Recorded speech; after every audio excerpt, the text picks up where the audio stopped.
Bismillahirrahmanirrahim. Assalamualaikum warahmatullahi wabarakatuh.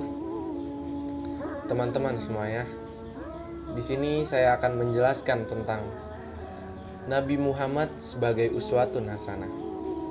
Teman-teman, apakah kalian tahu apa itu uswatun hasanah? Uswatun hasanah artinya adalah perilaku yang baik.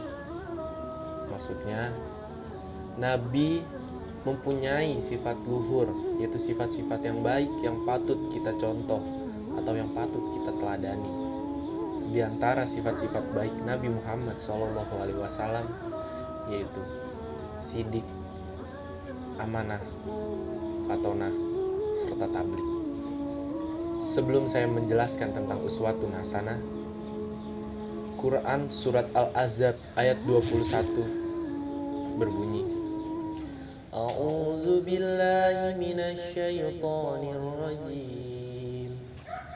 Bismillahirrahmanirrahim. Laqad kana lakum fi rasulillahi uswatun hasanatul liman kana yarjullaha wa yawmal akhir wal yawmal akhir wa dzakarallaha katsira.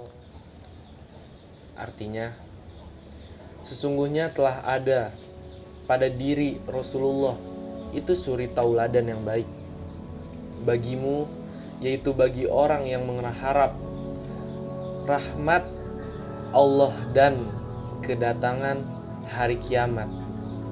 Dia banyak menyebut Allah. Dengan mengutip maksud dari ayat Al-Quran di atas, mengatakan bahwa perintah Allah untuk ditunjukkannya Rasulullah sebagai uswatun hasanah adalah ditunjukkan kepada orang-orang yang ingin rahmat Allah Subhanahu wa Ta'ala, dan untuk orang-orang yang yakin adanya hari kiamat, dan orang-orang selalu ingat kepada Allah Subhanahu wa Ta'ala.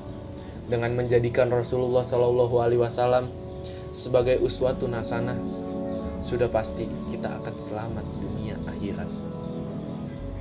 Kali ini saya akan langsung menjelaskan tentang keempat sifat Nabi Muhammad. Dari yang pertama, yaitu sidik, artinya jujur.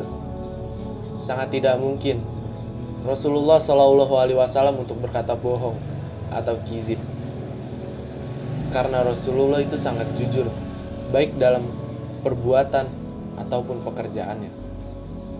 Karena akhlak Rasulullah Shallallahu Alaihi Wasallam adalah cerminan dari Allah Subhanahu Wa Taala. Keuntungan orang jujur itu banyak.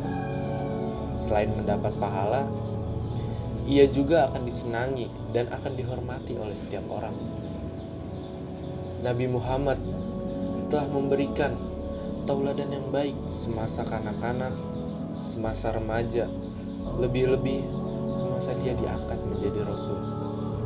Maka sejak kecil Rasulullah diberi gelar sebagai Al-Amin karena kejujuran dan amanahnya. Yang kedua itu amanah. Amanah artinya dapat dipercaya. Rasulullah sangat tidak mungkin untuk berkhianat ataupun mempunyai sifat berkhianat. Rasulullah tidak berbuat yang melanggar aturan Allah Subhanahu wa Ta'ala. Rasulullah sangat taat kepada Allah Subhanahu wa Ta'ala dan dalam membawakan risalah sesuai dengan petunjuk Allah Subhanahu wa Ta'ala. Tidak mengadakan pengkhianatan terhadap Allah Subhanahu wa Ta'ala maupun kepada umat. Sebagai contoh, dalam kehidupan sehari-hari, kita disuruh untuk membayar uang SPP sekolah bulanan kepada ibu guru. Maka uang itu harus disampaikan kepada ibu guru kita. Apabila amanah itu tidak bisa kita sampaikan, serta kita berkhianat, maka perbuatan kita berdosa, sangat-sangat berdosa. Yang ketiga adalah tablik. Tablik artinya menyampaikan. Rasulullah Setiap wahyu dari Allah Subhanahu wa Ta'ala selalu disampaikan kepada umat-umatnya. Tidak ada yang ditutupi ataupun disembunyikan. Walaupun disampaikannya itu pahit dan bertentangan dengan tradisi orang kafir, Rasulullah menyampaikan risalah secara sempurna sesuai dengan permintaan Allah Subhanahu wa Ta'ala. Yang keempat, fatonah. Fatonah artinya cerdas. Sangat tidak mungkin Rasulullah Shallallahu Alaihi Wasallam untuk bersikap balado atau bodoh. Para rasul semuanya cerdas sehingga dapat menyampaikan wahyu yang telah diterima Allah Subhanahu wa Ta'ala. Rasul adalah manusia pilihan Allah Subhanahu wa Ta'ala, dan sangat tidak mungkin apabila bagaimana menyampaikan wahyu Allah, Rasul bersifat balada. Teman-teman yang berbahagia, maka dapat saya simpulkan, Nabi Muhammad SAW sebagai uswatun hasanah sangat berperan penting sekali dalam perkembangan, pertumbuhan generasi Islam. Sifat-sifat teladannya yang sangat bermanfaat untuk kita contoh atau patut kita teladani. Demikianlah yang bisa saya sampaikan. Semoga bermanfaat bagi teman-teman semua. Akhirul kalam. Wabillahi taufiq wal hidayah.